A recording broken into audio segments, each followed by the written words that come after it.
Welcome everyone as we close out another hell week in 2020. And you know what, why not? Let's have it be Friday the 13th. But anyway, despite how bad things have been, and there is a little bit of bad news in this, we do have some good news, and that good news is that we've got Brett Erlich. How's it going, Brett? Oh, it's so good, John. It's a good day to be around. You know, it's a good day to be on. Apparently, according to my phone that just started vibrating, I'm supposed to be on damage report right now, so that's good. Yeah, you just reminded me to turn off my Bluetooth so that my earbuds don't get my next phone call. Anyway, no, it is good to have you here. We're gonna have a little bit of fun. We got garbage people coming up. Nobody knows this because it was before the show, but we've been talking a little bit about SNL. That was fun, a little bit of comedy for you. Yep. Anyway, and the fun continues this evening on the Young Turks Network. After main show, we have a happy half hour with viral internet star Kylie Brakeman, who you should go to Dead-Eyed Brakeman on Twitter and watch her videos where she like does those frantic, well-edited videos of her like being a Trump bot. You know, I did not know that person's name, but I've definitely watched some of their videos. Yeah, she's on. She's great. She's delightful. And then later tonight we have Common Room with myself, Skip, Bart, and Edwin. So it will be the crew takes to the air, and we all take what's ours. Oh my God, there is a chance that Edwin will laugh, and you'll see it.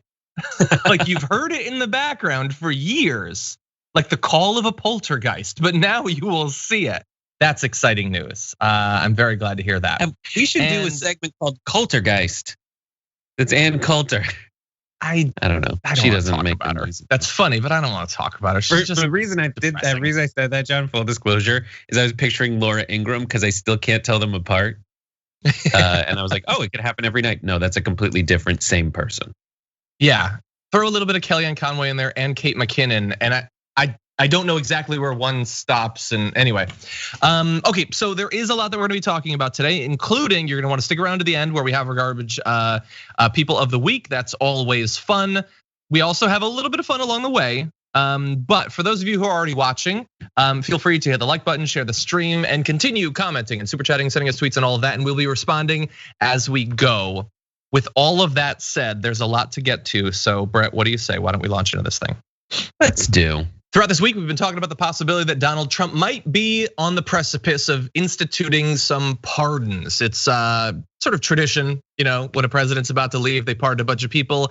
And it can go in a few different ways. It can be mildly corrupt or it can be really corrupt. And so we've been waiting to find out this president, which way he's gonna go. And we do have a little bit of reason to think that it's gonna be pretty widespread. In the past, remember, you might have forgotten about some of these, I did. In the past, he's pardoned people like Joe Arpaio, Dinesh D'Souza, Michael Milken. These are people who he knows from being on Fox News or writing books about him, and they like him, so he gives them pardons regardless of what their crimes are. That's fun. In the future, though, it might be people with more close ties to him, as you'll see with this appearance by Jamie Gangel on CNN. I think one of the things we need to do is, he is still in fight mode, so I don't know whether he has focused on presidential pardons yet. But what we do know is that if you just look at his Twitter feed for the last couple of years, there are people around him who he may very well pardon. Just looking at some of the people who were targeted in the Mueller investigation: Michael Flynn, George Papadopoulos, Paul Manafort, Alan Weisselberg, who's the accountant, Rudy Giuliani, Roger Stone, and also a name that's been mentioned a lot is Jared Kushner's father, Charlie Kushner. But as you said, Pamela, the real question is, will he, in the end, take a serious look at pardoning himself? There are a couple of things to keep in mind. He can only do that, theoretically, it's never been tested, for federal crimes, not for state crimes. But I want to read to you what a former administration official told CNN, that Trump has been asking about pardons since 2017. And here's a quote: Once he learned about it, he was obsessed with the power of pardons and used to ask about it all the time. He loved the notion of having power and doing favors. I think probably less focused on the doing favors than using it to get favors, but sure, yes, that whole thing was very sad. But Brett, so we have other people he might pardon as well as him. He's apparently concerned about existing investigations that could be waiting for him in New York, but the potential for new federal probes as well. I personally think that those are far less likely, but there are investigations that are already going on, some of which have advanced a little bit, some of the sex assault cases in just the last week or so. So what do you think about this? How likely do you rate him pardoning his close associates and goons and even perhaps himself and his family? The ability to pardon yourself feels real weird, especially given the Constitution is set up with checks and balances on the government. And one of the three branches of our government is the executive branch, headed up by the president. You would think there would be some kind of check against that. Also, wouldn't you have to be convicted before you pardon yourself? It's not like asking for Grey Poupon, where you say, pardon me first, and then you do it. Like you should only be able to pardon things that you've already been convicted of.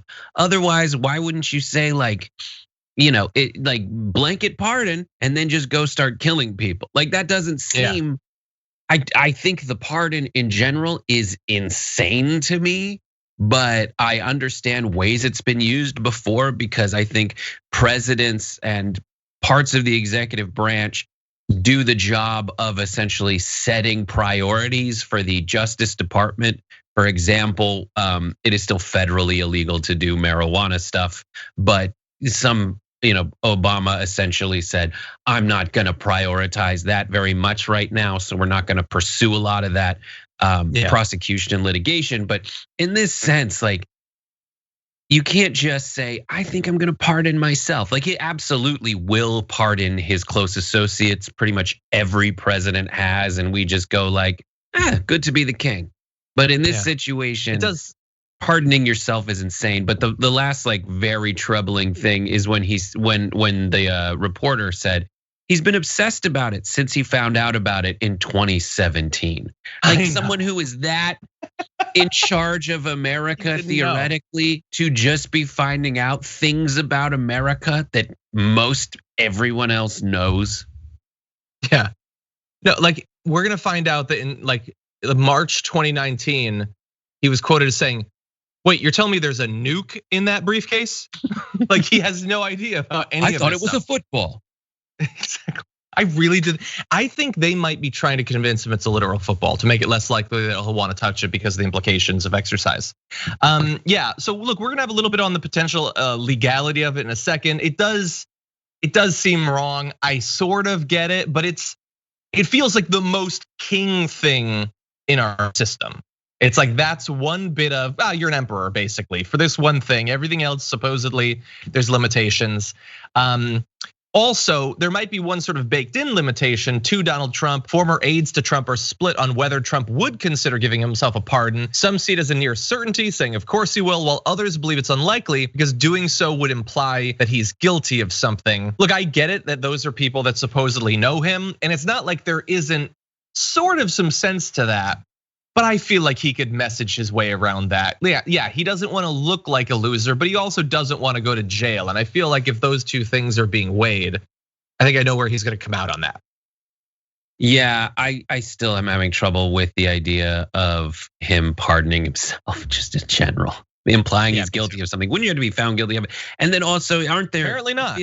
In various cases I've seen written that he can't pardon people of a state crime, only a federal crime. True. So various outstanding investigations into like state tax fraud could incriminate him on a state level that's outside his reach, and very well within the reach of the Cuomo bros. Yeah, so what you would more likely see is pardons of all of his associates in the White House, and just him writing an executive order that's like 2 sentences of, you can't get me for any of that Mueller stuff if you keep investigating it. And then everyone will pretend that that's not him admitting that he obstructed justice as well as other things. obviously Donald Trump is apparently obsessed with the idea of pardons, but will he pardon himself? Could he pardon himself? Is it actually legal? It turns out it depends on who you talk to. If you talk to him, you'll be shocked to find out that he thinks it is. He tweeted way back in 2018, like 3 months after he found out about presidential pardons, as has been stated by numerous legal scholars, I have the absolute right to pardon myself. But why would I do that when I have done nothing wrong? In the meantime, the never-ending witch hunt led by 13 very capital angry and capital conflicted Democrats and others continues into the midterms. So why would you tweet that if you've done nothing wrong? That's really weird. Like that is an admission, I think. And we've all sort of glossed over, but he's been committed to the idea for several years now that if he wanted to, he could pardon himself. And in the theory, at least, you can pardon people not just for things they've already been investigated for or convicted of, but theoretically, preemptively. You can actually do that. The more interesting question is, could he do it himself? And we're gonna get to that. This is just a really funny quote I just gotta give you. One former official said that Trump was so fascinated by his pardon powers that senior level officials would sometimes bring up their research on the matter just to get Trump off another subject they wanted to steer away from. Oh my God. That's the saddest thing I've ever heard. That like they know, like all that is I don't have my keys, but that's all it is. It's just dangling keys for a dog. That's what that is. I can't. I'm so glad it's theoretically so close to over that this is just gonna go away. Okay, so I want to go back to that tweet. That tweet, I disagree that it's necessarily everything he does is an admission that he has done something wrong. It's very obvious, but I think that the way to justify this tweet is to say like, I didn't do anything wrong, but even if your witch hunt renders me convicted, it's not going to work anyway because I have more power. So sorry, and that resonates with his base, whatever. But it is absolutely true, and everyone knows it. And even the people that pretend they don't notice it understands that Trump, if you just tell him how powerful he is, then that's the end of the discussion. He's happy again. And that's tracking with all the reporting we're seeing about his utter loss in the election, is that people are trying to keep him from realizing that. And it seems like they've done a pretty good job. And there have been reports that if you say Biden, you get fired, and he freaks out, so they just don't say it. Yeah. Now, as to the legality, which I think is substantive, it's not the most fun part of this, but it's the most important part. I'm gonna jump ahead just a little bit, Brandon. The Justice Department looked at the question in the Nixon era and concluded it wasn't within the president's power to pardon himself. Quote, under the fundamental rule that no one may be a judge in his own case, the president cannot pardon himself, the Office of Legal Counsel wrote back in August 1974. And there's been some stuff out of the Supreme Court recently that theoretically, having to do with some of the challenges he's already faced, indicates that they might agree with that. But I think it's an indication of that we are moving into uncharted really waters, at least by the ultimate judge, which would be the Supreme Court weighing on this, which they have not through the history of the United States. That I've had guests on that have said, no, he totally can just say, I'm free and clear of anything coming from the federal government. And I had David K. Johnston on yesterday who was like, no, you obviously can't do that, it's settled. It's settled in the Justice Department as of 50 years ago, and maybe the Supreme Court wouldn't allow it because that does seem insane. But we have an insane Supreme Court, and so I don't know. Maybe we'll end up finding out. The first step would be him pardoning himself, and that would happen sometime in the next 60 days or so. But there is an extra little wrinkle to the process itself, John, and that is Trump using litigation as a way to buy time until he dies. And that's what's happened. And if you look at all his lawsuits surrounding voter impropriety and fraud, like he is right at that line because he has no actual case. So there is no actual case that will go into litigation. He needs to find a case that won't be dismissed. If you look at all the analyses of what he's putting before courts, he is on that line where most of it is so ridiculous, it's been dismissed. And his solution isn't to have it accepted, and he knows it won't go through and be found in his favor in courts. He just needs to get in that litigation, and he'll stay there. And he has a never-ending supply of funds to pay for his legal support because he is taking the first $8,000 of every donation to his PAC and lining his own pockets. That's what's happening. That is the machine. That's how he has functioned forever. That's what we're experiencing here. That's what we'll experience in pardons. That's what we're experiencing in the electoral process. And that's what everyone who's ever done, been contracted by him to build a building or give him a loan. That's what they've all experienced. His way of tying things up in court to buy himself time and then using grift to fund everything from legal fees to his extravagant lifestyle. Yeah. All the incentives are set up for him to do the worst things that benefit himself. We need to talk about a relatively new show called the Republic, or UNFTR. As a Young Turks fan, you already know that the government, the media, and corporations are constantly peddling lies that serve the interests of the rich and powerful. But now there's a podcast dedicated to unraveling those lies, debunking the conventional wisdom. In each episode of the Republic, or UNFTR, the host delves into a different historical episode or topic that's generally misunderstood or purposely obfuscated by the so-called powers that be. Featuring in-depth research, razor-sharp commentary, and just the right amount of vulgarity, the UNFTR podcast takes a sledgehammer to what you thought you knew about some of the nation's most sacred historical cows.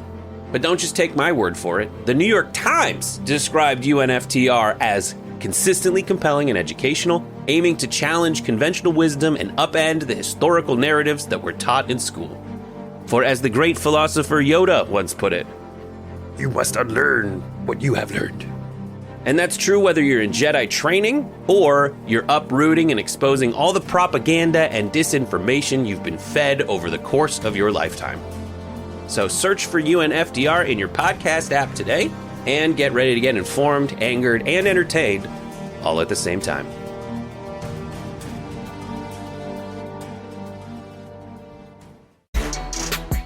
Pretty much every day we see a couple of the voter fraud related conspiracy theories get knocked down, but they've got an endless well of them. So now we've got a new one to talk about. And it has to do with Dominion election software, with people like Donald Trump tweeting, in all caps, mind you, report Dominion deleted 2.7 million Trump votes nationwide. Data analysis finds 221,000 Pennsylvania votes switched from President Trump to Biden. 941,000 Trump votes deleted. States using Dominion voting systems switched 435,000 votes from Trump to Biden. And this is coming to you via OANN. And shockingly, it turns out all of that is wrong. It's not even internally consistent. What happened with the votes? Because every one of those numbers has a lot of overlap with the other numbers, but the numbers are all very different. I don't know what they're claiming, but basically big numbers, Trump wins. That's all that is. And he was thanking Sean Hannity for the takedown of the horrible, inaccurate, and anything but secure Dominion voting system where tens of thousands of votes were stolen. But wait, I thought it was 435,000 votes. Those tweets are on the same day. They have no idea what their conspiracy theory even is, but they know it's something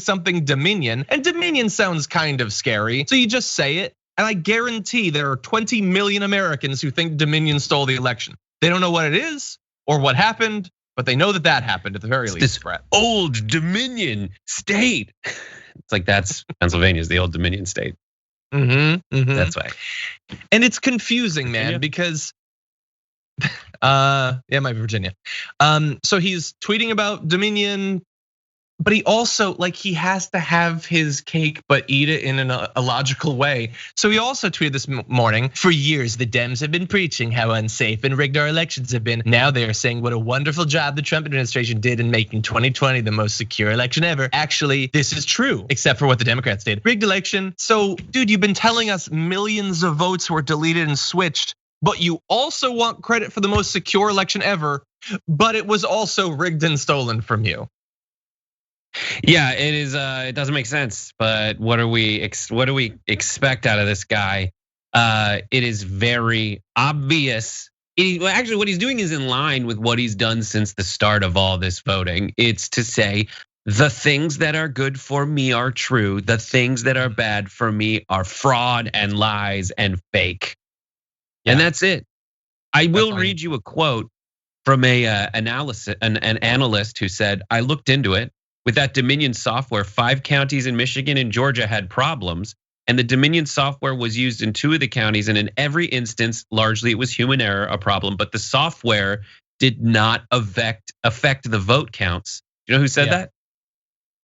Steve Ducey on Fox and Friends.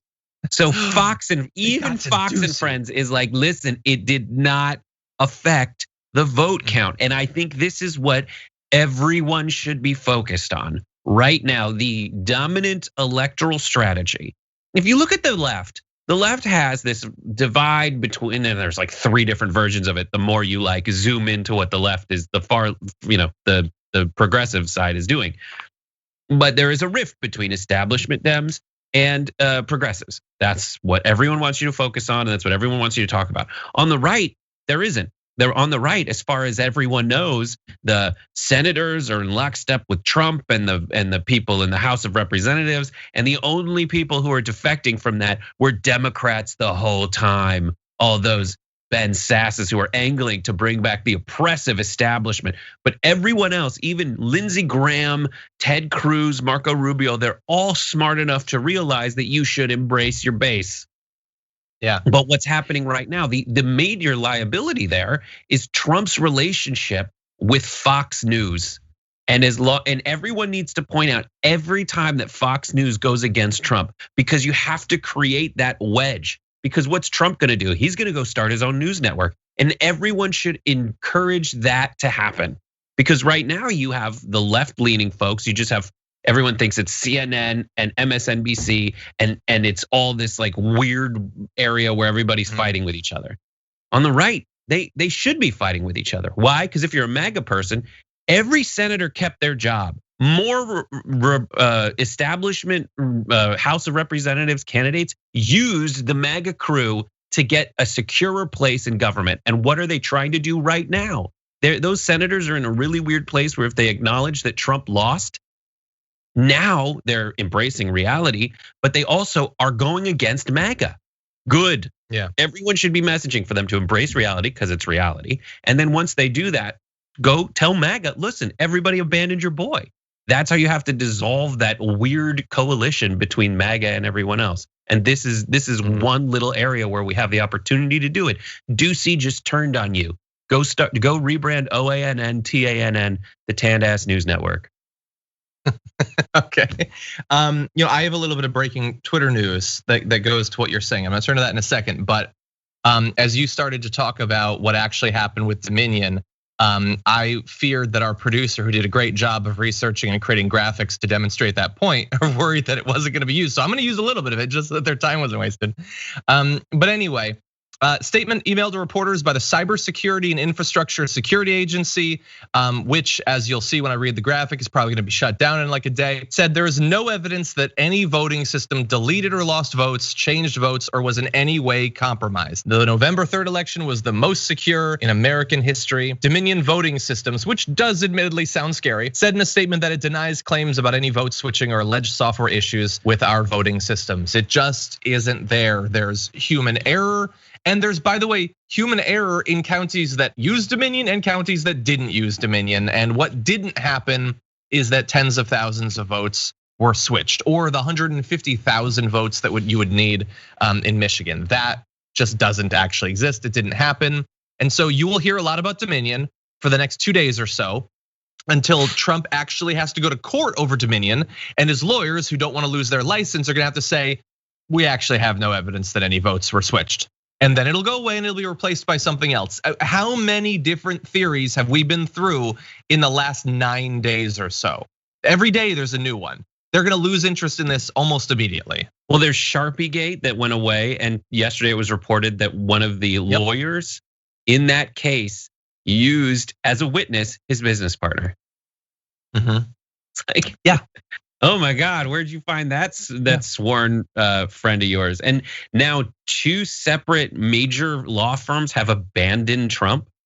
They're like, this guy's too toxic even for us, and we're lawyers. Exactly. Brett was just talking about how Steve Ducey has turned on Donald Trump. It's Fox versus Trump. We've got an update on that. Someone who is apparently very close with Trump and has insider information about what Trump is doing and more importantly, what he will do. So this is a tweet that was sent out by Geraldo Rivera, who says, just had heartfelt phone call with friend real Donald Trump, who said he's a realist who will do the right thing. I love that he put that in quotation marks. But he wants to see what states do in terms of certification. He sounded committed to fighting for every vote, and if he loses, talking more about all that he's accomplished, which definitely sounds like Donald Trump. Yeah, he'll do the right thing. He's a realist, not deluded at all. But so Geraldo apparently just got off the phone this morning with Trump, and Trump is saying that inevitably he is going to concede. He just wants to see what happens. I don't know, Brett, what do you think about that? Is there any chance that that's true? And is Trump talking with Geraldo on the phone? Yeah. That's the short answer. Yes, he's talking with Geraldo on the phone. It's exactly who I imagine. Everyone he talks to needs to be, as when you close your eyes and think about it, as ridiculous as Geraldo having a conversation. Go ahead, caller. I don't know if people watch Geraldo, so, but he's talking to Geraldo, and that's exactly what's happening. The divide. Yeah, but what's the timeline? I saw that the timeline was he got off the phone with Geraldo and then went and did the tweet that you read earlier. No, I understand that, but what I'm saying is that then what Geraldo wants us to believe is that Trump is doing that, sure, but he is actually a realist. That is sort of performative or a Hail Mary, but he's not actually intending to barricade the White House or whatever. No, that's that, by the way, really fast, because there's two issues with that at least. One, if that's actually what Trump is doing, it's awful. Also, if that's actually what Trump is doing, wouldn't Trump be pissed at Geraldo for revealing that on Twitter immediately after getting off the phone with him? Yes, but theoretically, if you're in the media, that's what you're supposed to do. I mean, that's what Woodward did. Woodward had a heart-to-heart with Trump, which Trump thought was going to be used in a certain context because of Trump's hubris, and it was used a completely other way. And did Trump, after that went out, say, "Got me there, take me away"? No, he did the exact thing that is really the core of the fundamental misunderstanding people have about Trump. A lot of people are like, he's evil, he's doing all these things, and he's a realist. I mean, that's when you say that, you run the risk of people saying, "Oh, Trump, he knows this is ridiculous. He's never gonna go through with it." That's not Trump. He knows it's ridiculous and he hopes we go through with it. So do you think that if Trump, I mean, he's Mr. Dominant Strategy. He just goes and says, "Listen, what should I do? Support the norm, adhere to the perception and the reverence with which previous presidents have treated the peaceful transfer of power and the process of basically not having people throw democracy down the toilet." Everyone else has done that, but Trump is like, "Yeah, I still want to be president. That's the goal. I always want to be I always want to be in charge and the most popular talked about person in the world. That's the goal." And so, yes, if he can't do it, he won't do it. But there is a fundamental, concept of a portion of American identity as interpreted by some, which is like, just BS your way until you get it. Why wouldn't you? And that's what he does. And that's what I think vibes with a lot of people. That's what they see in him that they like. Because he's just kind of BSing out there. I want to BS until I get it. And he's throwing all these lawsuits at the judicial system. If one goes through, he'll take it. And that's why he's asking all these questions. And in the reports in the New York Times, like, it's not really serious. He's just asking about it. I mean, and that ends up manifesting itself in various ways. That thought process manifests itself in, I'm gonna sue put a bunch of crappy lawsuits out there, but it's also, I'm gonna ask, can we nuke a hurricane? He asks the questions. I mean, he's an idiot, but idiots and amazing engineers break everything down into the smallest, simplest little kind of problem they can solve one at a time. And that's what he does. Yeah. He just seems like much more of a moron. But then again, he's got the chutzpah and he's trying to shove this through and down your throat, and that's worked for him so far. So far. Might not keep him in the White House, but I'm sure he'll land on his feet in some way that will continue to annoy us. There's a lot of really dumb right-wingers out there that want to make sure that they've learned absolutely nothing during this pandemic as the numbers continue to go up. Here is Rand Paul and his advice for people who've already gotten infected with the disease. We have 11 million people in our country who have already had COVID. We should tell them to celebrate. We should tell them to throw away their masks, go to restaurants, live again, because these people are now immune. But Dr. Fauci doesn't want to admit to any of that. Dr. Fauci's like, oh, woe is me, until the election occurs, and now maybe he'll be changing his attitude. But the bottom line is there's a great deal of optimism that we should have out there, not just with the vaccine, but with the immunity that kids may have pre-existing and with the immunity that 11 million people got from having the disease. Yeah, it's great that 11 million people have already had the disease. Jesus, California's passed 1 million cases. But he says they should throw out their masks and go eat because they already had it. And hey, maybe they can't get it again. I mean, he's only a doctor. He doesn't need to be sure before he tells people to go do that.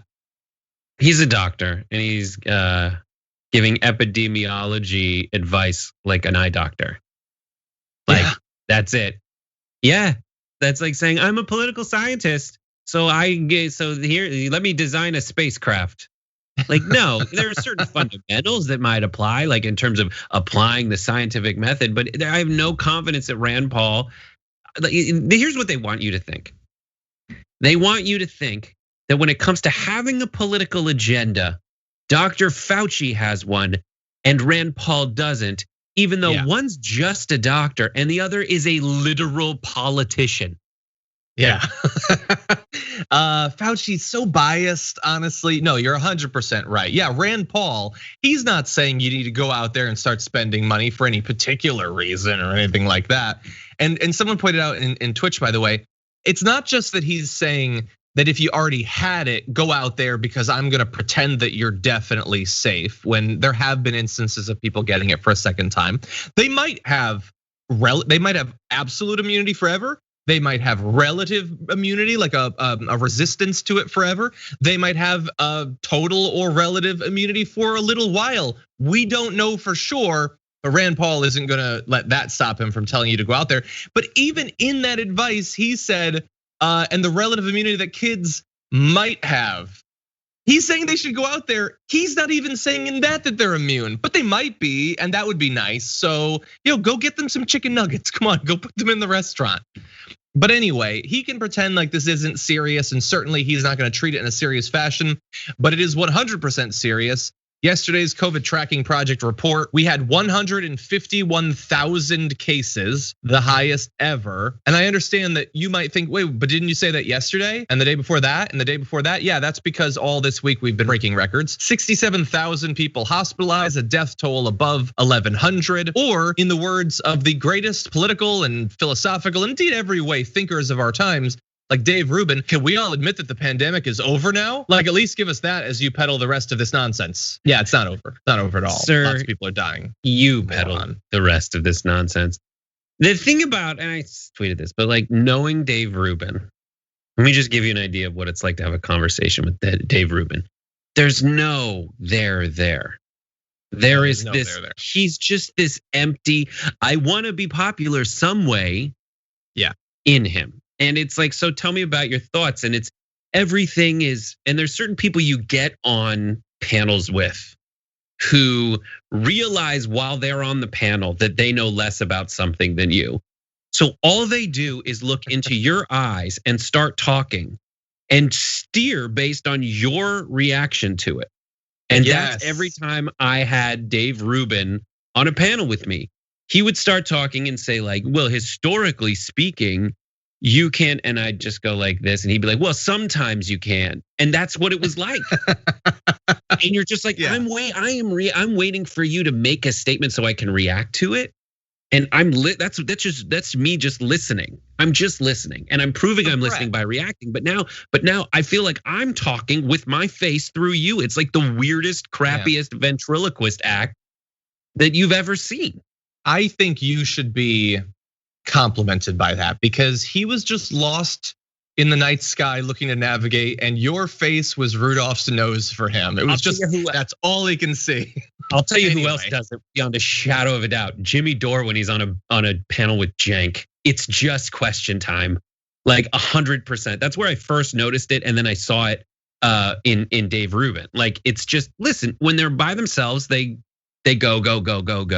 And then people who aren't in the room with them listen to it and go, that is the dumbest thing I've ever heard. That's what you see in this tweet here. That's him misunderstand. Like, even people on his side are like, if they were in the room, they'd be like, that is not what we're saying. He just has this sad, dead-eyed expression when he realizes what he just said. Like, that's what happens when Dave Rubin communicates. It's so depressing. Look, you're 100% right, and we could clearly go on. I questioned whether I should put the tweet in because I knew it would lead us on a tangent. Look, he's awful. It's for money. It's complete grift. There's no one who's ever grifted as hard as he is grifting. So congratulations to him. But anyway, Rand Paul is a senator. He is supposed to be at least pretending to take this seriously, especially in the absence of any leadership by the White House.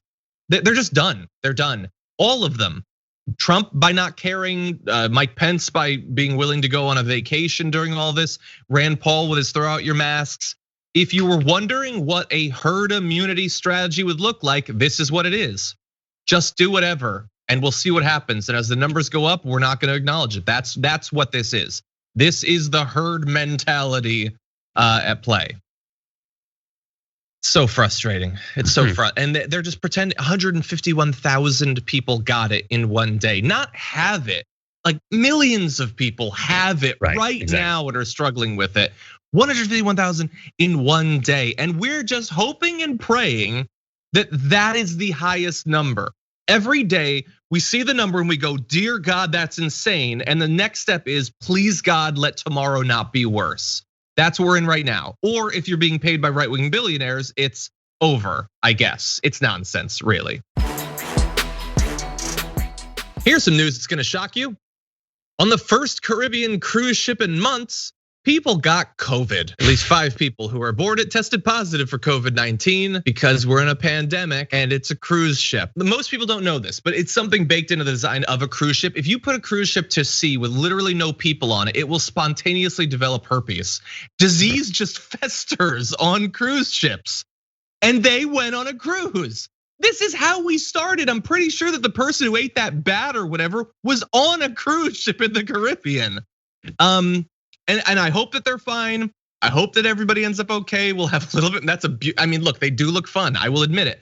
But as I was saying in our Slack, at some point, you just want to be seasick so bad that the threat of dying from COVID isn't enough to scare you off. You just desperately have to eat bad shrimp and be seasick. So the idea of a cruise ship is it's for idiots. Like, that's what it is. A cruise ship is like, hey, do you want shrimp?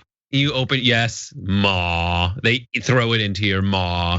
And then it's like, hey, do you want drinks? Yep, maw. Throw it into your maw. They're like, hey, do you want us to put you in a bus and take you around to, like, King Midas's castle? Yeah. And then they're like, okay, come here. It's so that you don't have to plan anything. And it's just a bunch of people named Kippy saying, hey, do you want to do this right now? And you go, yeah, sure. And here's the thing, like, the people who don't do it, like, you hear all the time, all you have to do is be back at the ship by 6. And every cruise, there's like 20 people who are like, I don't even know what time it was. So look, all of what you just said is true. All of that said, I think it sounds really cool. I want to do it. I want to go. I'm not going to because it's a pandemic, people, but it sounds great. I want to go on one of the big ones where, like, they put a Ferris wheel on it for some reason. Like, it doesn't have to have a Ferris wheel. You're going to places that have Ferris wheels, but I want that. I just said that cruises are for idiots, okay? I love cruises with all my heart for all the reasons I just outlined, because I love just going shrimp. Yeah, I have a maw and I want things in it. That's me. That's my Twitter bio, and it cannot be misinterpreted. Your wife, by the way, left a comment on Twitch that says limbo contest though. Yes, limbo is very important, but it might be limbo and a disease. So let me give you a little bit more information. Cruises are the best because it's all Speedos where you're sitting at a banana chair, like, sitting there, like, having a good time, and next to you the entire family stands up and it's just their penises like this. It's just that's the direction penises go in Speedos. And it's like, and you're sitting there in your banana chair, look like as they stand up, it's just like their bananas right there. Okay, well, that's disgusting. I want to give you a little bit of information. This was on the Sea Dream 1, and if you're listening to the podcast, it's SEA. The C does not stand for the C that he was just talking about or COVID. The Sea Dream 1 is the first vessel to begin sailing in the Caribbean since March. And what do you know? It only took the first for this obvious, horrible idea to fail. The captain announced that the passenger aboard Sea Dream 1 tested positive on a preliminary basis. They would not define what that means. I assume it means they have COVID, but 5 people apparently did. Every passenger on board had to test negative for the virus several days prior to boarding and again on the day of boarding, but that wasn't enough because again, it's a pandemic. Another round of testing was conducted after this turned out. There were 53 passengers, 66 crew members. So hopefully it was just constrained to those 5 people. But again, it's on a cruise ship, which is basically just a lightly bobbing petri dish. I love it. They're so good on a cruise ship, man. You get a badge that's like, fill this drink up. This says I have a drink pack. Fill it up. Sounds good. And then everyone just like eat. They don't get the drink package. They get like a 5-liter bottle of like Poland Springs. Pour it out. Fill it up with vodka. Like, oh, this is just water. And everyone in like the baggage check when you come in is like, sure, it's just water. I don't actually care. I have nothing to do with this. Don't care at all. Yeah, so good. I love cruises, man. It's planning a trip without planning a trip. Which I mean, that's why I'm friends with your wife. Just plan trips for me, please. I can't do it. I don't want to do it. But anyway, go traveling with John when he's hurt his ankle recently on a largely walking trip of Amsterdam. It is. We had fun. We did have fun. The day before the election, I did a live video about Alex Jones, which isn't normally how I like to spend my morning, but I had to because he had on the leader of the domestic terrorist group, the Oath Keepers. And they were saying that in theory, they're gonna have people deployed around the country to do stuff if they need to. If there's problems at the polls and stuff like that, they've got people with guns that are gonna take care of it. They are desperate to begin massacring people. And it turns out that Donald Trump, having lost, is only making them more eager for the fight. So Alex Jones, who is continuing to have on a guy who is promising to commit terror attacks, and somehow that's okay, you can just do that. It's not a problem. The FBI doesn't seem to care. He had him on again, and here is what the leader of the Oath Keepers said. I just see it happening, and we're there to support it. So what we're doing is we have men already stationed outside DC as a nuclear option. In case they attempt to remove the president illegally, we will step in and stop it. And we're going to be there to also help secure the coming rally this Saturday and your caravan coming in. So I've got good men on the ground already. We've did a leaders recon there last week, and we're sorting out what we're going to be staging, and we'll be there. We'll be inside DC. We'll also be on the outside of DC armed, prepared to go in if the president calls us up. Stuart, can you not feel history happening right now? I mean, it's happening right now. It is, and we all need to realize that we're Americans. We're born in this country at this time for this purpose. We need to let go of the fear, you know? Okay, so just really fast, let's notice that as they're talking about we're Americans, we're born in this country, need to let go of fear. Alex Jones is standing in front of a gigantic Statue of Liberty. Not a big fan of immigrants. Anyway, okay, so they've got people stationed, good men. Fact check, they're not good men, arguably not men, but they're certainly not good. And they're ready if this election is stolen from Donald Trump, which they define as him losing, they're ready to go in there. And he's previously, in his other appearances on the show, he's talked about how Democratic leaders are already terrorists because they're working with the enemy. So they're ready to take out the command and control of the enemy. So they're going to assassinate Democratic leadership. He has been openly saying this for literally weeks now, and he is continuing to. That's your Oath Keepers. I just thought about this. He's got one eye, but 2 glasses. I feel like you really missed a chance for a monocle here. So few people get to use monocles, but you don't. Right. Thank you, Brad. Brad. There's too many accessories. Like if you spent, I feel like they should get I wonder if those are both prescription. I'm just saying, get LASIK, man. Okay. Because you have the badass eye patch thing. I feel like you're missing a chance to be a badass It reminds me of Zach Galifianakis' character, who's the pretentious illiterate, who's like, "It's like I told you, I can't read." Like, okay, that's good. Anyway, we have a group of white supremacists who are very well armed, who are saying that in theory they're ready to protect the caravan, which I don't think anyone in DC has any interest in interacting with. And by the way, if you don't know what they're talking about here, they're gonna have this caravan of InfoWars supporters. We're gonna hold an event on November 14th, so that's coming up this weekend. The InfoWars contingent is one of several far-right groups that say that they'll have a rally in the city to support Trump. They've been doing recon in DC. Again, remember, this isn't an actual war, this is a cosplay war. So I assume that means they drove around DC. It's just DC, like what are you doing recon on? But honestly, let's engage seriously with that thought. What would they be doing recon on? Obviously, they're not just like seeing the sites. They're not going to visit the Washington Memorial. So they are looking for things that might be a problem for them when they try to massacre people. And so to the police of DC, the Secret Service, anyone who's protecting the president, understand that they theoretically think that you might be part of a plot to take the presidency away from Donald Trump. So sure, he'd love to kill civilians and he'd love to kill Democrats, but if you get in the way, you're the people that he's talking about killing there. And again, they can just do this day after day. He is saying he's going to murder these people and that he has people on the ground ready to go to murder these people. And people are asking in the chat, are they gonna get in trouble? No, apparently they're not. Apparently you can just do this. You can just say, I'm gonna kill this person and this person, we're gonna wipe out these people, and it's totally fine. You can just do that. And well, General Mark Milley came out and said, listen, everyone, I hate that I have to like read the tea leaves on what he's implying here, but that's how it used to be. And hopefully I can read it the way I used to read tea leaves. But he goes, we in the military do not swear an oath to a king or a country or a president. We swear an oath to the Constitution. So we're gonna uphold that. And everyone thinks that that's a signal that, listen, no matter what happens, if we recognize what the result of the election is, Trump's gonna be on his way out and we're gonna respect the constitutional process that ushers him out.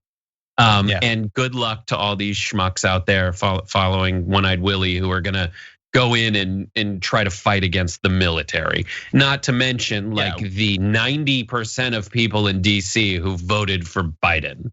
But I think it was 95. 95% who voted for Biden in our 51st state. Yeah, so look, here, what I'm worried about is them, a couple of their unhinged, out of their mind followers killing some civilians, trying to assassinate a politician. That's what I'm worried about. In theory, though, what he should be worried about is that if they ever do any of this, literally every single one of them is going to be killed. I'm sure you think you're really badass with your gun or whatever. They're gonna wipe you out so easily, you goddamn moron. Cosplay's fun. Reality, not so much. I might wear a sword and pretend to be an elf. I'm not actually gonna try to fight the Balrog. That wouldn't go well for me.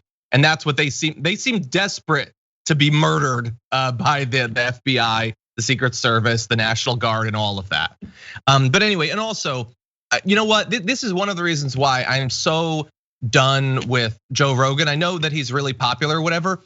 He keeps having Alex Jones on. Alex Jones's platform is where he brings on people who are about to commit massacres and terror attacks and just talks about how it's so historic. Don't you love being part of history? And he's done that for weeks now. And then Joe Rogan will have him back on, they'll have a fun chat, maybe they'll smoke weed or something. That's cool. This weekend, they're gonna get more desperate because Donald Trump is not going to be president. And a lot of these people are not mentally or emotionally prepared for that to happen. So the question is, what happens, John? What happens? So here are your options. One, Trump denies that he loses forever, and his sons take over the Republican Party. And they try to use that to keep a united Republican far-right party in a coalition intact. Two, the option is Trump loses. People look around and go like, oh my God, he actually did lose. And Trump's minions kind of try to find someone else to hang on to, but there is no Mance Raider style uniter of the weirdos like Trump, and they all just kind of disappear into the ether. What do you think happens? I don't think that the vast majority will ever accept that Trump actually lost. And I know that really fast, I know that some people will say that, but that's how it always is. People never accepted that they actually lost fair and square. That's not true. That's not true. And we get attacked sometimes for acknowledging it, like acknowledging when people we support in primaries don't win. People don't like that. They want to keep living the dream. But even like they'll say, well, 2016, I mean, Hillary Clinton, she still whines all the time. Yeah, she does. She's still really mad about it. And she conceded the next day. And I know some people think that we went hysterical and lost our mind about the 2016 election. When did anyone ever say Trump didn't win? We didn't. We might say it's dumb that the Electoral College exists. We might say we're identifying things that influence people's votes, but nobody tried to claim that the election was stolen in terms of votes being crossed out or deleted, or Dominion did this, or they found there was a Biden-Harris van. That nobody said any of that stuff. We said it's awful, it's horrendous that he's president. We didn't say he's not president, he didn't win. We can say it's fundamentally anti-democratic to have the popular vote winner not win. That is not the same thing as what they're doing. And I do not think they will ever accept it. I don't think Donald Trump will ever tweet, I tried my best, but Biden beat me. That's just not going to happen. And that means that minimum 50 million people or so will literally never accept that Joe Biden legitimately won this and that it wasn't even close. Yeah, I get it. And I think there is definitely a play to be made by the progressive side of the aisle to say, listen, establishment Democrats who thought that, who used the word Russia to be equivalent with an excuse for not appropriately messaging to people on Facebook, and fix it. Stop disenfranchising stop blacklisting, primarily Facebook-oriented groups that can launch successful marketing campaigns online, and do that. And then you go back to the people in Trump's circle who earnestly just want a $15 an hour minimum wage, or the people who voted for Trump not for any race reasons. I can never reach out to them. I'm never gonna get that. But I'm sure there are people out there who are like, listen, I just want food on the table. I hate everyone that's in the establishment, and just say, hey, I'm with you. I'm just gonna send you just what if we advocated so you have healthcare and we stop giving huge handouts to major corporations and start giving that to which you are entitled as a human being to you. Yeah. Everybody, it's been a long week, and now it's time to take out the trash.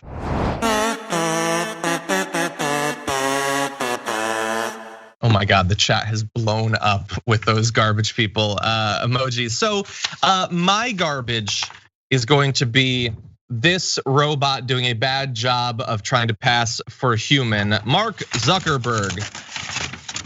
You want to know what the human species is? We chose that this guy should be one of the most powerful people in history. We did that.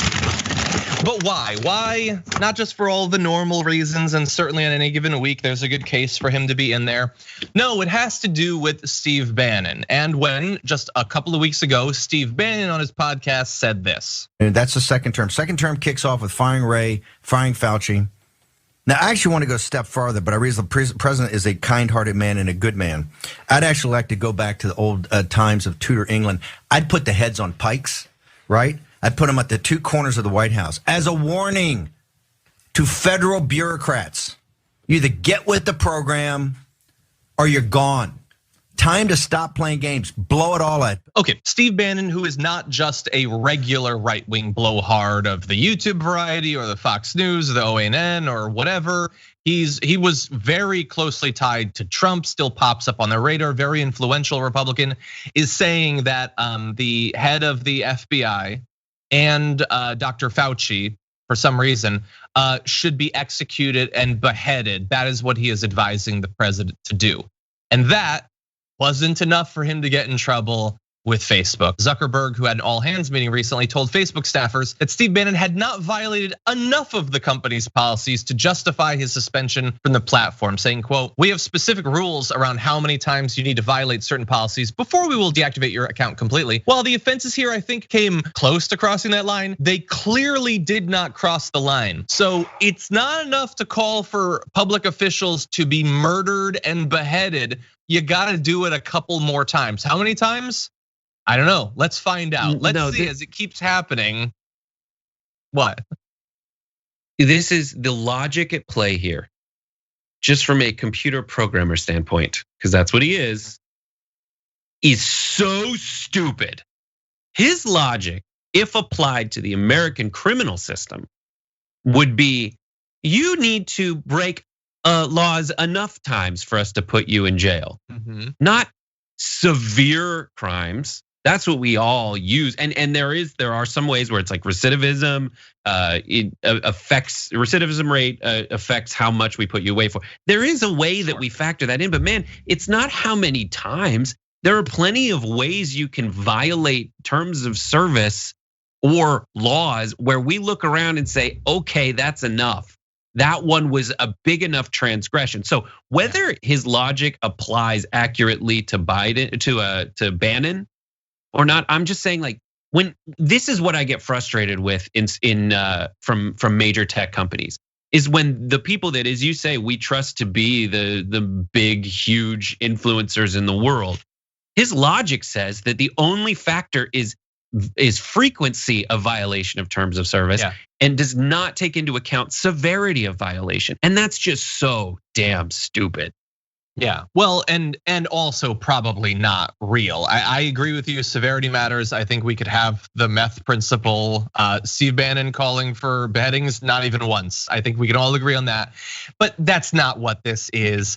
Any random person who had done that would have had their account suspended. They do take into account severity, but we also have to take into account how severely attached they are to the right and how protective they are of the right's interests. And this is not the first bit of information about this. I mean, we did stories over the past few months about the fact that whistleblowers have shown that the constant lying and misinformation that would normally get you flagged, when it comes to people like Diamond and Silk, the top level management of Facebook would step in and say, no, we're not going to give them a strike. We're gonna let it pass because of who they are, because of what they believe, and the fact that they'll complain and say that they're being mean to the right if they were to ban them. And it is possible to. Twitter banned Bannon as a result of exactly the video that we just showed you there, but not Facebook, because Facebook has Mark Zuckerberg. And whether it's because of like complete weakness and lack of humanity, or indeed because he explicitly aligns himself, even in his own mind, with the right, they are always going to go easier on them. That's so, yeah, I get it. And it's, if I were to offer advice to Facebook, is like, you're becoming the Yahoo. Like Google was the cool one, Facebook was the cool one, Yahoo was the one that like catered to grandparents and used that, and their executives were always just a little out of touch and weird about stuff.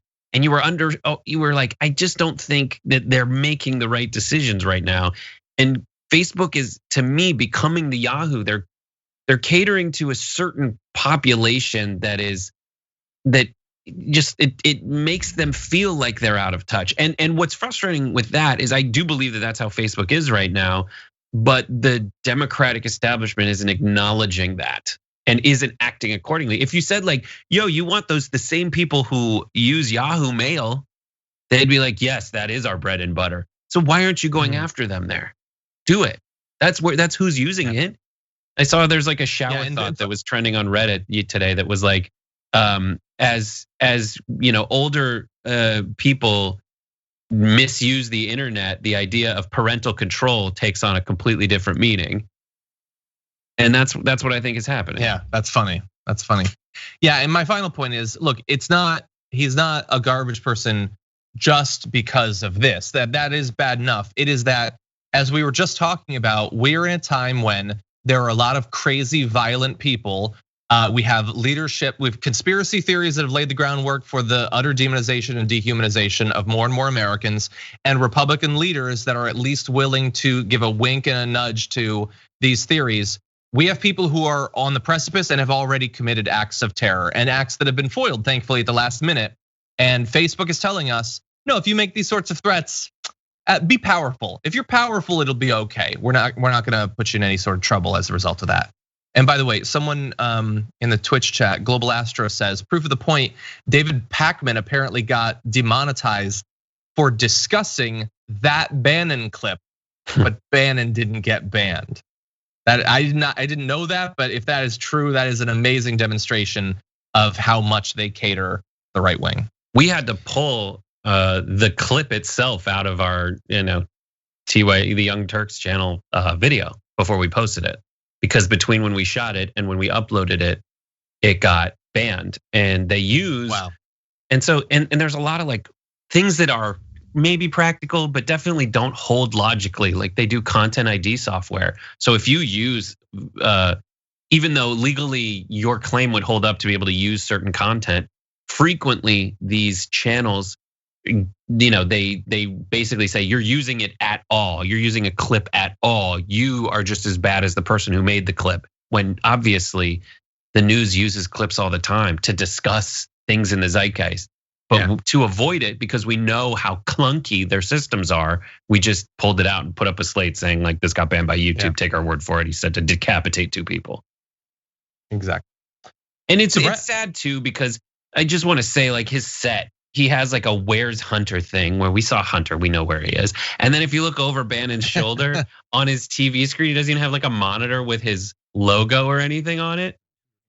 It's like up next, Antebellum Man is there. And the Good Doctor is up next. Hit OK to discover more.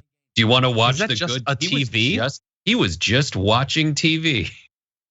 This is your show, man. I mean, that's supposed to appeal to, I guess, like Donald Trump. What if over your shoulder it was like, up next, House for the 700th time, John? Would you like to know more? No, it's just like, it's like paused on the DVD menu of signs. Everyone like it has nothing to do with anything. Everyone's just watching for the DVD logo to hit the corner the whole time. Oh, I gotta do that. No, your wife would lose it.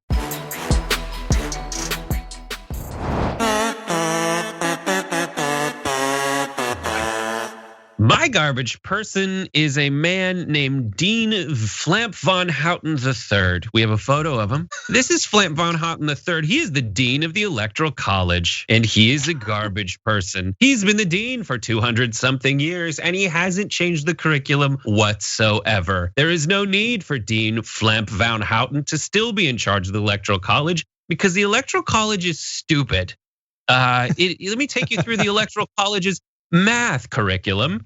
Here is 2 totals: 77,509,510. So a spread of 5 million votes is still a toss-up, even though, and we counted all the votes. We have this many votes. The number of outstanding votes to be counted is less than 5 million, but still somehow the math doesn't fully check out yet. We're not quite certain. And the way that they do, just in terms of the civics that you need to understand at the Electoral College to graduate. John Roberts of Fox News said, the anger out there in these red states is so deep, so palpable that GOP legislators may have a difficult time seating Biden electors. Here's something stupid. If your state voted for Biden, you're not a red state anymore. The only reason you could be a red state is because you've been gerrymandered so hard due to a bunch of other legacy things that are tangentially related to the Electoral College, if not specifically, then thematically, to say the least. That doesn't make sense either. Jonathan Larson wrote about like some processes in place that if you really want to read a scary ass thing in the at TYT Investigates. Here's an excerpt. There's nothing stopping the Republican-controlled state legislatures from sending their own slates of electors. There's no law saying they can do that, but there's no law saying they can't basically disregard the results of a vote. Like, this is the stuff that's so terrifying. It's like when you really look at the Second Amendment, it's for people like the Oath Keepers. It's not for people who just want a gun around the house to defend against criminals who break in. Like, that's the scary part, where like every person in their right mind would say, you know what?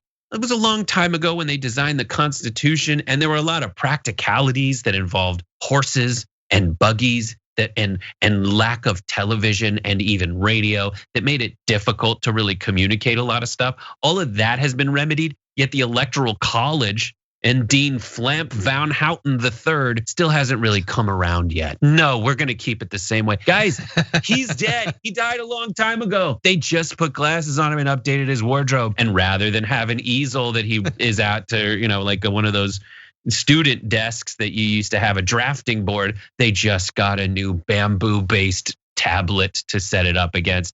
It doesn't make sense.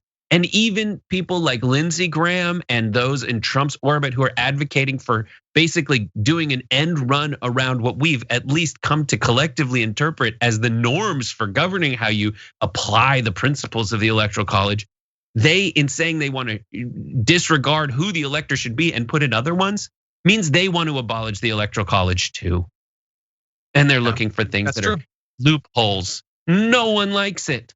No one likes it. John, you recently tweeted like the popular vote isn't enough, the electoral vote isn't enough. What is the other framework that we're going to run to try to keep some kind of balance and power that is remotely reflective of the general voting population of America? And the answer, I know you're being rhetorical, but the answer is something even harder to secure, which is 2 senators from the state of Georgia. That's where we're at, and that's how they've successfully been able to guide it. And we need to take some time to look in the mirror, get those Senate seats, which I think is gonna be real, real rough. It's gonna be Lindsey Graham, Jamie Harrison rough.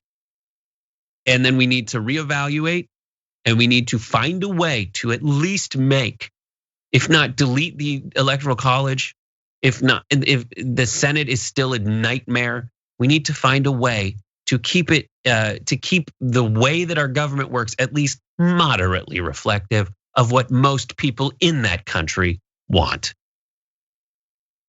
Which clearly now it does not. Great garbage person, makes all the sense in the world. To those right wingers who are tweeting, oh, let's see if they still want to get rid of the Electoral College now. I have a simple answer. Yeah, no, let's get rid of it.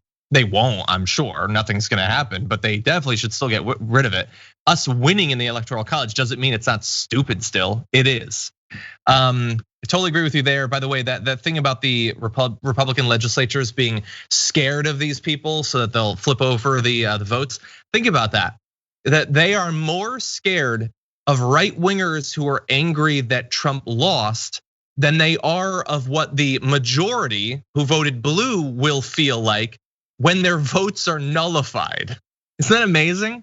Dude, but that's how things function here.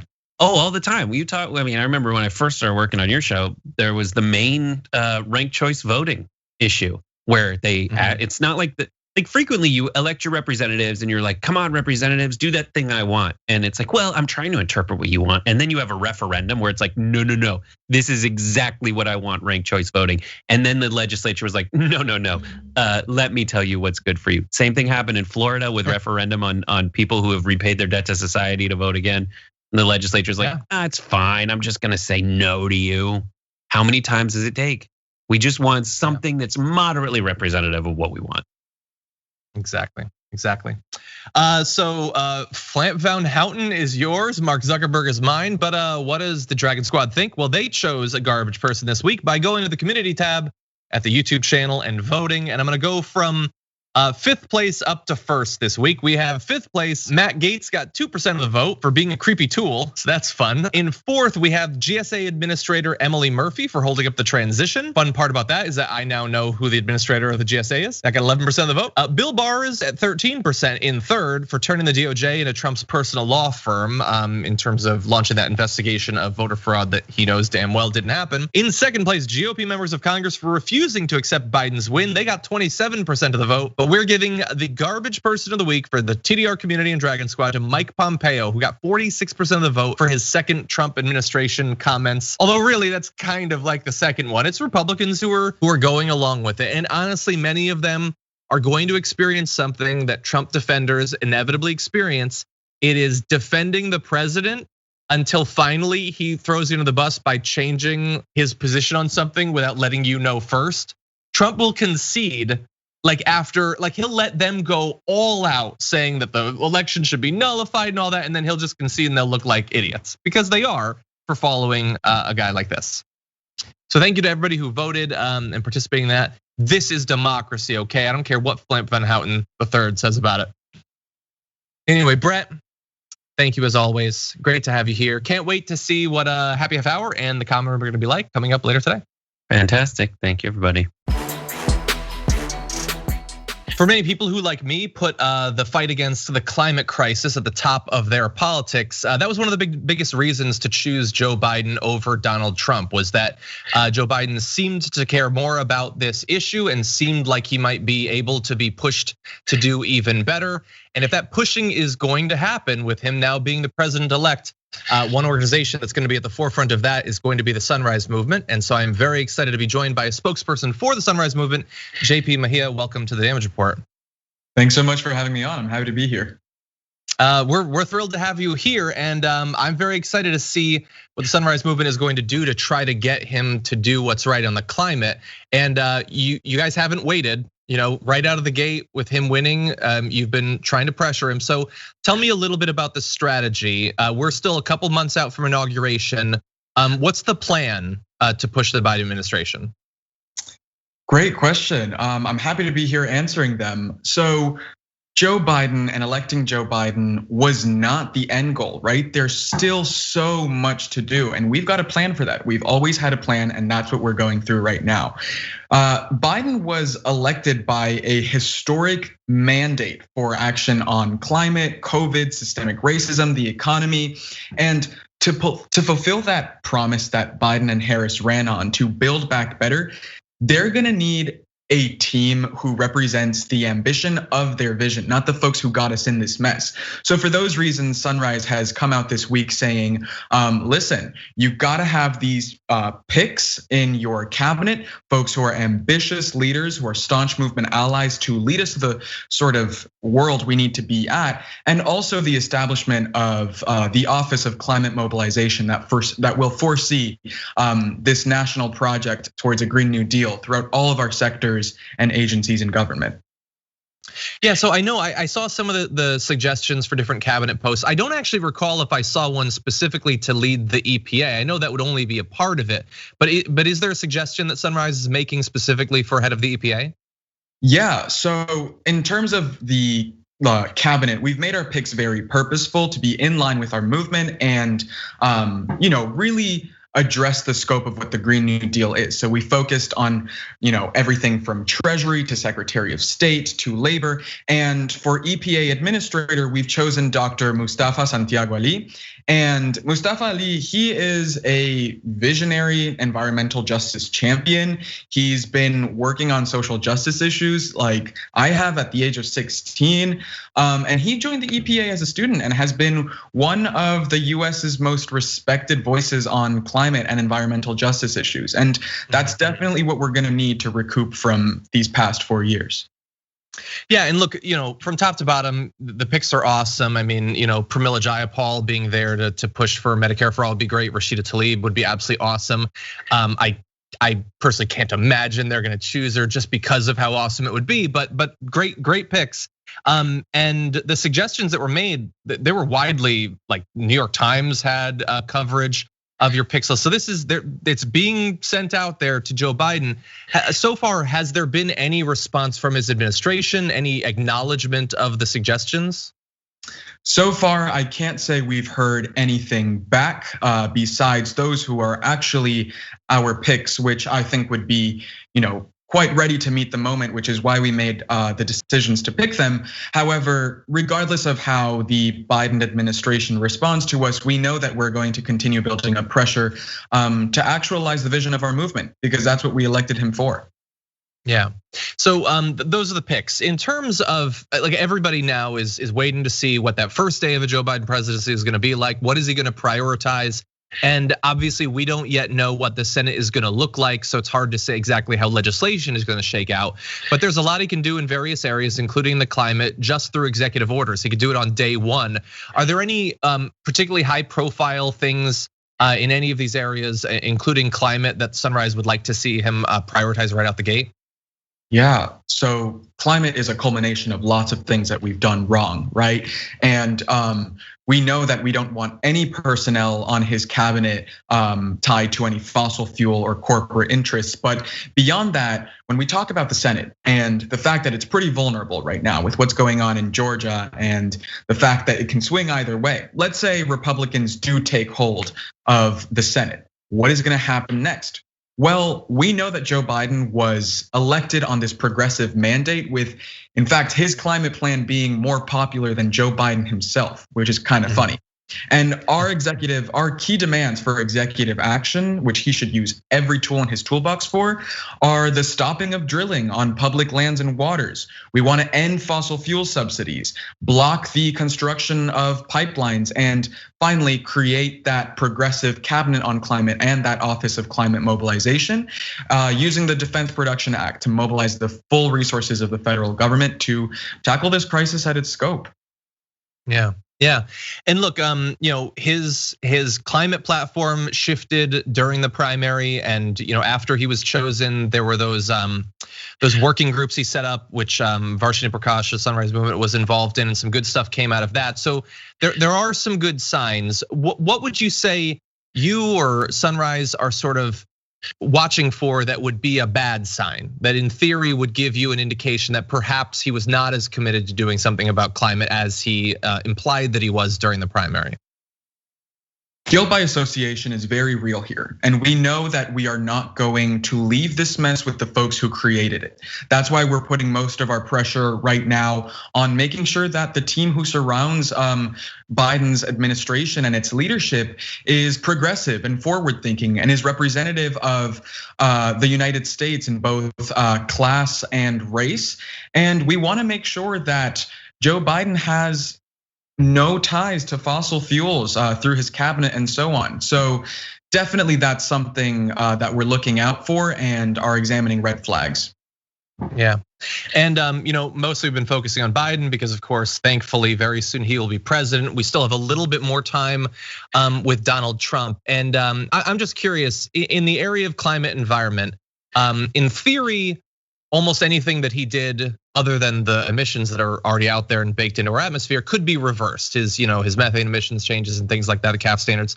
Is there anything in particular that you, as someone who cares about this topic, look forward to seeing thrown into the waste bin of history? Any lingering effect of the Trump administration? Oh my God, I mean, how long does this show go on for? As long as you want.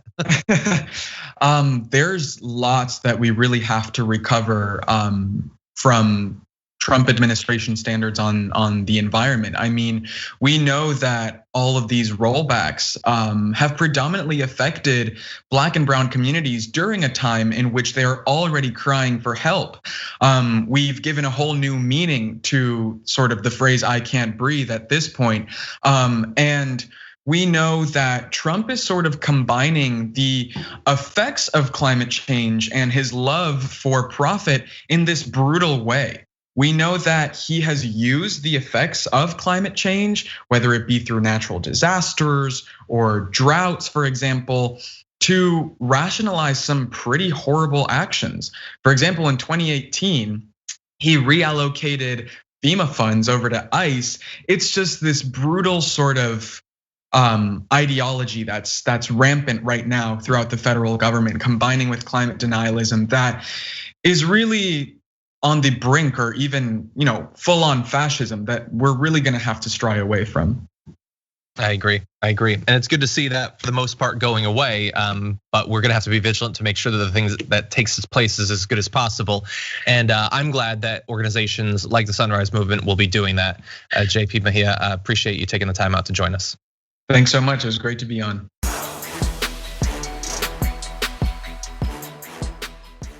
Thanks for listening to the full episode of The Damage Report. Support our work, listen ad-free, access members-only bonus content, and more by subscribing to Apple Podcasts at apple.co/TYT. I'm your host, John Adarola. I'll see you soon.